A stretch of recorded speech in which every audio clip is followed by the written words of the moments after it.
Well, Kashmir has witnessed a transformation ever since the abrogation of Article 370. There's been a reduction in violence and terror attacks as well after the Pulwama terror attack and the Balakot airstrike. To talk about this transformation and how this has been possible and what does the future of Jammu and Kashmir look like, we are joined by General Satish Dua, who is the former chief of the Integrated Defence Staff and formerly also the General Officer commanding of the 15 Corps based in Kashmir. So thank you so much for joining us. I want to begin by asking you a very specific question, a very straightaway question. You have served in Kashmir, you have led the surgical strikes that happened in 2016. How has this transformation happened, and is the jihad and terrorism that we have been countering for the last 3 decades now ending? Is this the beginning of the end? Let me start with your last sentence first. And I think you described it aptly. I think it is the beginning of the end. It's not ended. It will take time and we'll talk about it. But it is the beginning of the end. Why do I say that? I say that because when back in the day when I was Corps Commander, or even earlier when I have served in earlier ranks in Jammu and Kashmir,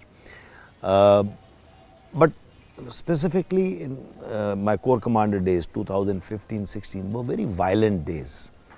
When we eliminated the top leader of all 3 major terrorist organizations, including Burhan Wani of Hizbul Mujahideen, you saw how the valley burned for nearly 4 months, the entire summer.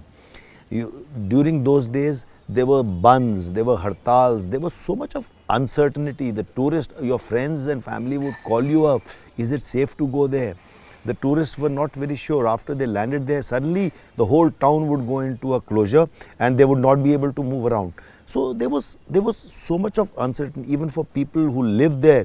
They didn't know whether the school will function tomorrow, whether the market will open tomorrow. They would stock up things whenever markets opened up.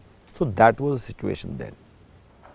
Today, after dilution of Article 370, more than 3 years ago, now it's almost going to be 4 years soon. What has changed?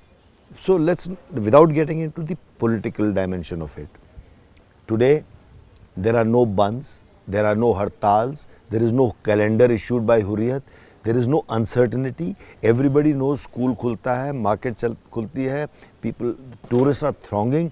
When the tourists throng, it is not only a feel-good factor that looks good on visual optics of, on the media or newspapers. It is also lifeline, rosy roti, employment for everyone, whether the shikara wala, hotel wala, sumo wala, porter, apple industry, the fruit industry, everything is working. Okay. So everything is working. The administration has, now it is being governed directly by centre, so they have no excuses to give, and that is why they are delivering. That's in my view, they are delivering much better. Can it be improved upon? Certainly. But there is a better delivery. Grassroots level political empowerment has taken place, which has never happened. There are 3-tier panchayat elections. So there is a grassroots level participation. So all in all, if you were to ask me, so is the problem solved? Why did I only say beginning of the end? Is there no alienation? I will not say that. There is alienation. I am also from Jammu and Kashmir Light Infantry. In every village that I walk in today, and I've made 5 trips to Jammu and Kashmir, to Srinagar and beyond, Pulwama, Kulgam, Anantnag, those areas, Avantipur. I've been there. When you ask somebody, he or she says, "Ye acha nahi hua." When you probe further, "Kyun? Kya acha nahi hua?" The only thing that they can actually, tangibly talk about is isko union territory bana diya, which I agree. It was divided into 2. But the fact is they don't like what has happened, but they are actually very happy with the consequences of what has happened. So I think this moving towards normalcy, and I'll end my opening intervention here, this moving towards normalcy is a very heartening sign. But what would you say about the terror groups, the Hizbul Mujahideen, Lashkar-e-Toiba and Jaish-e-Mohammed, that have been very active in Kashmir? But in the last 4 years, the major terror attacks or major encounters have reduced drastically, statistically speaking. But the radicalization and the recruitment still continues. It may not be the same numbers, but it is still continuing, particularly in South Kashmir. The infiltration might be at low, but still we have sometimes 1 or 2 terrorists that are trying to intrude and are being eliminated at the LC itself. What does this say about the changing nature of terrorism, changing nature of radicalization? So Aditya, you are right.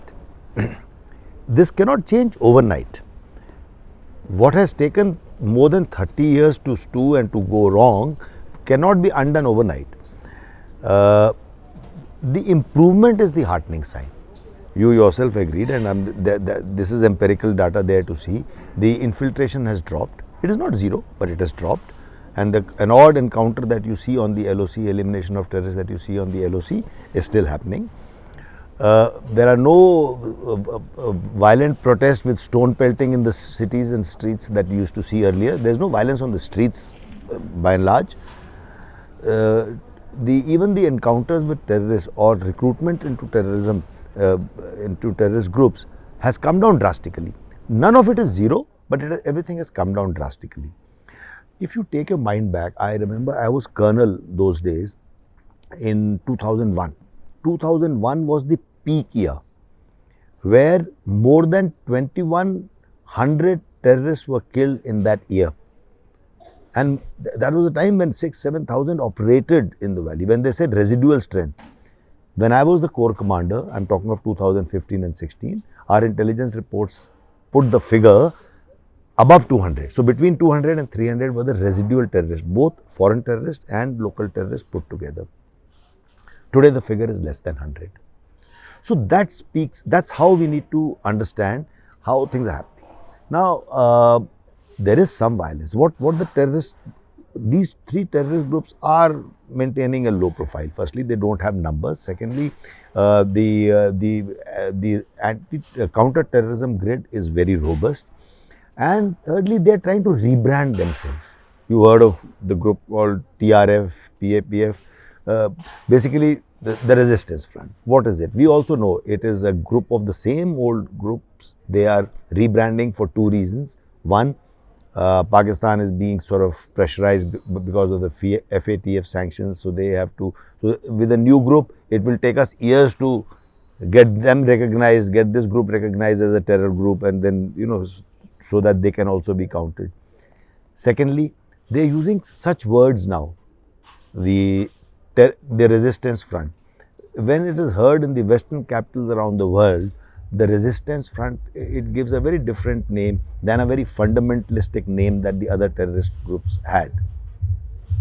So, what is happening now is things are improving. Yes, we are seeing new phenomena of terrorism. We are seeing, they also want to show their relevance, and they need to to create some violent activities now and then to let their let their paymasters know that they are active, activities are carrying on. So we are also seeing new trends like hybrid terrorists.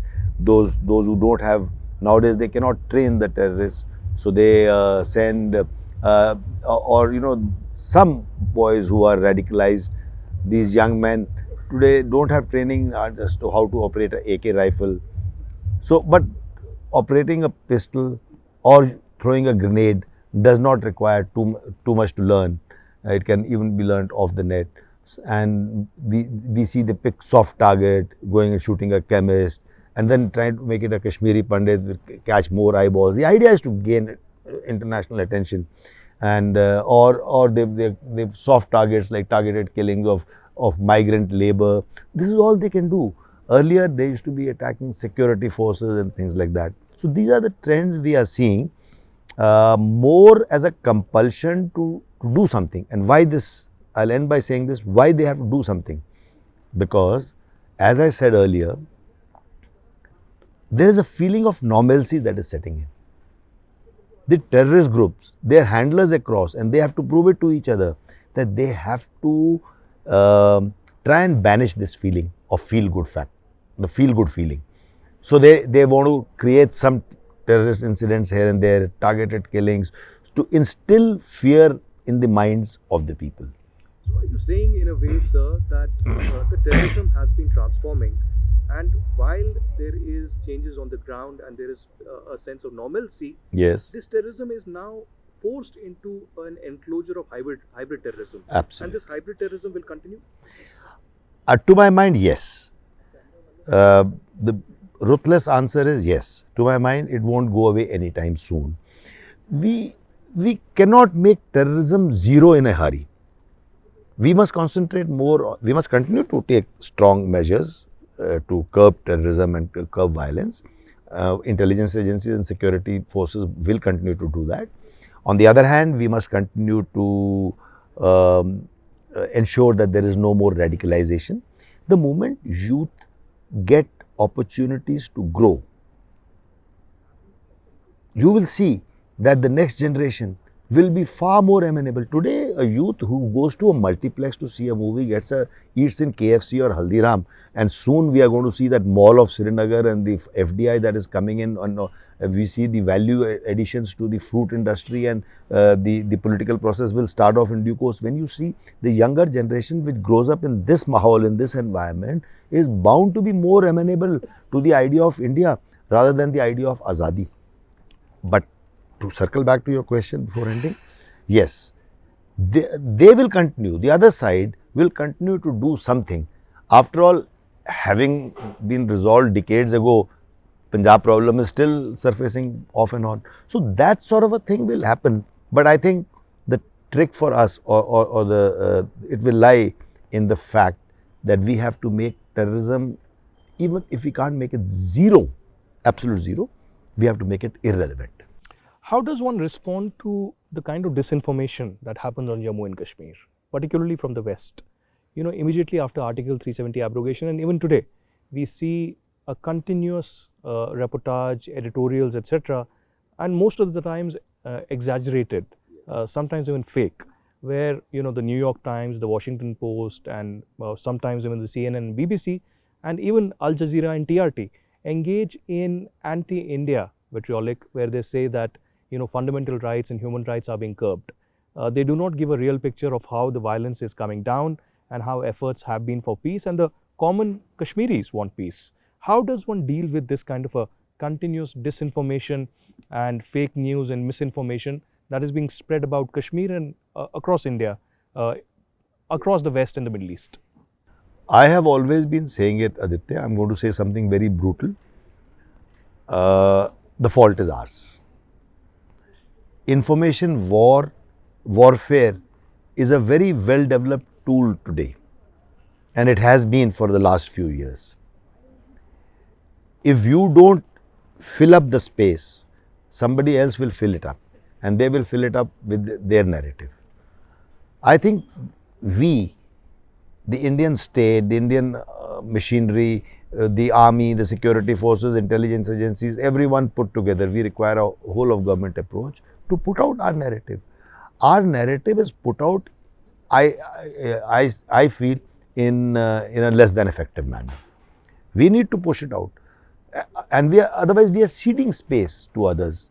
You see how many park lobbyists are there who are living in other countries, and they peddle the narrative, and then of course how do you think these periodicals and media houses that you named, how do they get it? They don't get it. They don't sort of dream about it. Somebody is pushing it. But the heartening sign is, of late, we are seeing some of it happening.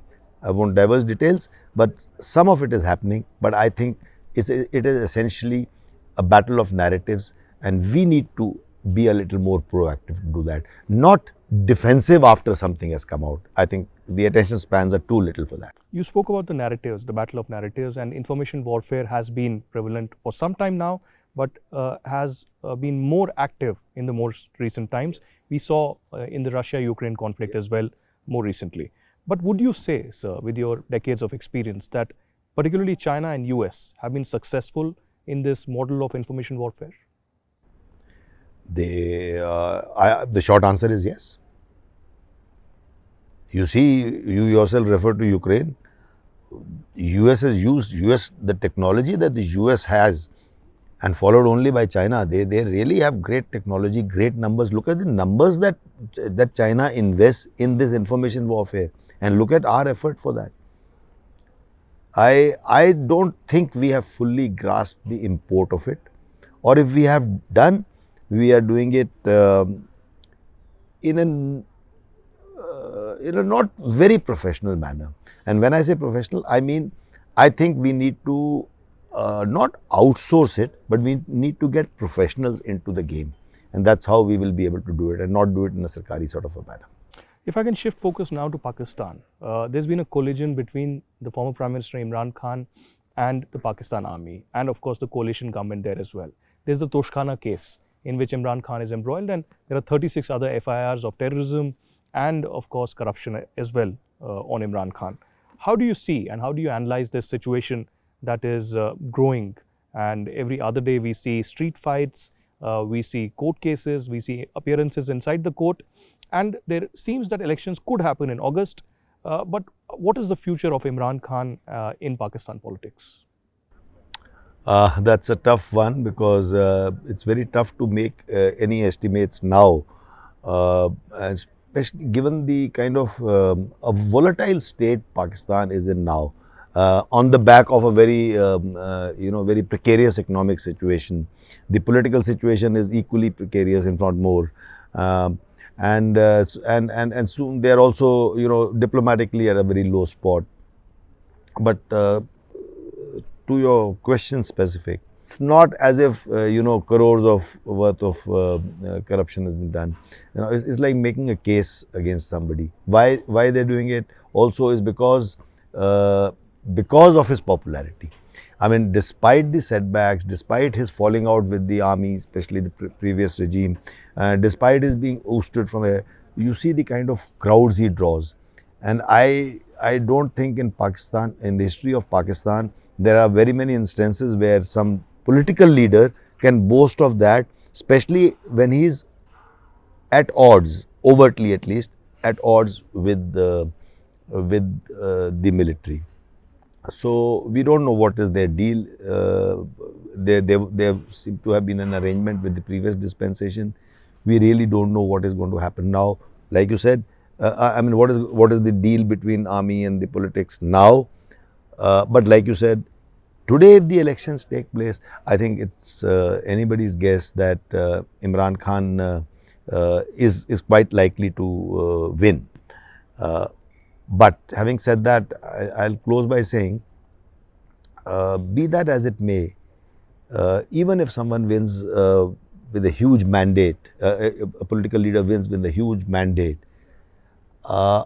Pakistan is a country where I think the army will always remain in a preeminent position. It will be very difficult to govern without the support of the army.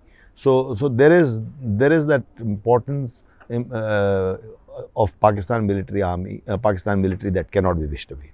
And Dua, thank you so much for joining us. Thank you, Aditya.